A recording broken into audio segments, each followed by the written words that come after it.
Mr. Patrick Mosher, ladies and gentlemen. Thank you, thank you. So I'm going to start mine by asking you all. People ask me all the time, you've known Brendan for like 12 years. What's he really like? Do you want to hear what he's really like? Yeah, so first of all, he is as geeky, like on the side, as he is up here. It's true. It is. But that comes from... He really made sure to look at me on that one. You Yeah, really are. you are. You are. But that comes from this, and you all know this, but it comes from curiosity. It's like this immense curiosity. And the other thing I'd say is how he geeks out on analytics, you only see the tip of the iceberg.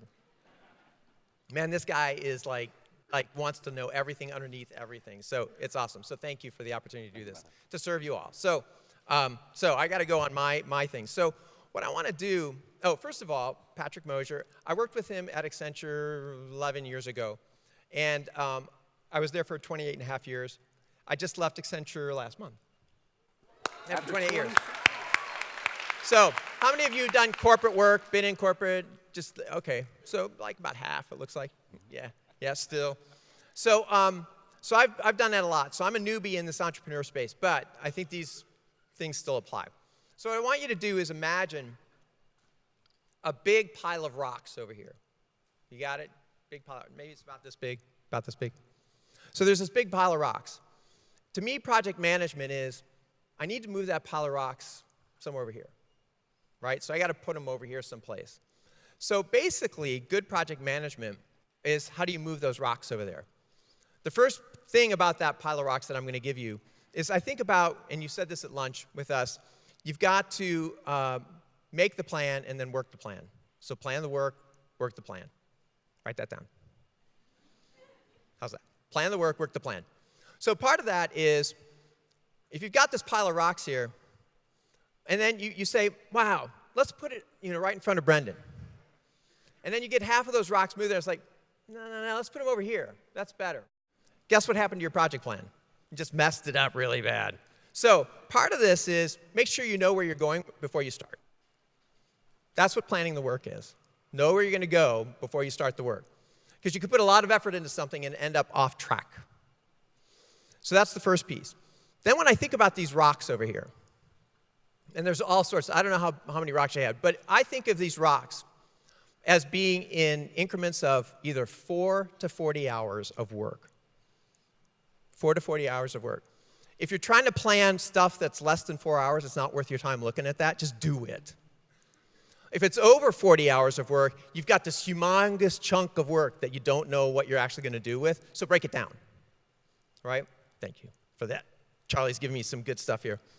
So part of it is like plan the work, is planning, breaking the thing down into 4 to 40 hour chunks, and where you're going to put it, and how you're going to get from here to there, and who's going to do what to do that if you have a team. And who do you give each of those rocks to, Michael or Paula or Brendan, and how many rocks are you going to give those people based on their competencies and all that kind of stuff. So that's the first part, is plan the work with the plan. And then the second part is, how do you move those stones? Pick up a rock. So we get lost on that sometimes. It's like, we get enamored with planning the work too much, and then we don't start, pick up the first rock and put it over in the right place, right? So that's the second part, is working the plan.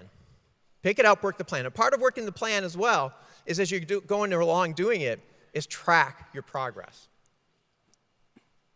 So if you are putting the rocks down in the wrong place over here, find that out early, so you can move 4 rocks over there instead of 40 rocks over there. Does that make sense?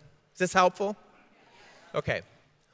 Good. So I want to tell you in 52 seconds a little story. So one of my clients was a large food company, and they needed to reduce 30%. This is a multi-billion-dollar company. They needed to reduce 30% of their expense in 6 months, 8 months, about a year. And so the first guy that went in, they kicked him out because marketing kicked him out and said, we can reduce by 30%. We're going to just reduce the company margin by 30% at the same time. So a bunch of guys went in there. So part of it was understanding where that pile of rocks wanted to be. When I went in, I asked, so do your marketers do heroic acts? You ever done heroic acts? To get something done? What if I could have them not do heroic acts? Your marketers would market better, and we could reduce your expense by 30%. Do you like that idea? It's like, yes. And so that's part of planning where you're going to put the rocks, is understand where that true north is. And sometimes along the way, you're going to make corrections along the way, just like Michael said. But eventually, you're going to get the rocks over there, and you're going to do those course corrections, but you got to monitor the work to be able to make that happen. So that's what we did with them, and they achieved their goal. At the end of that project, I'm over. At the end of that project, I love saying the title of this guy. He was the president of Biscuit. I just like saying that. The president of Biscuit said, you know, Patrick, I worked with Accenture down in Australia, didn't like the experience. Came up here, didn't want to work with you guys. But you really showed me something that I hadn't seen before, because you focused on the value and what we valued. So focus on that. That's probably the biggest part of looking at knowing what your customer really wants and making that your true north, and then adjusting your plan to that. That's what I got. Awesome. Patrick Mosher, ladies and gentlemen.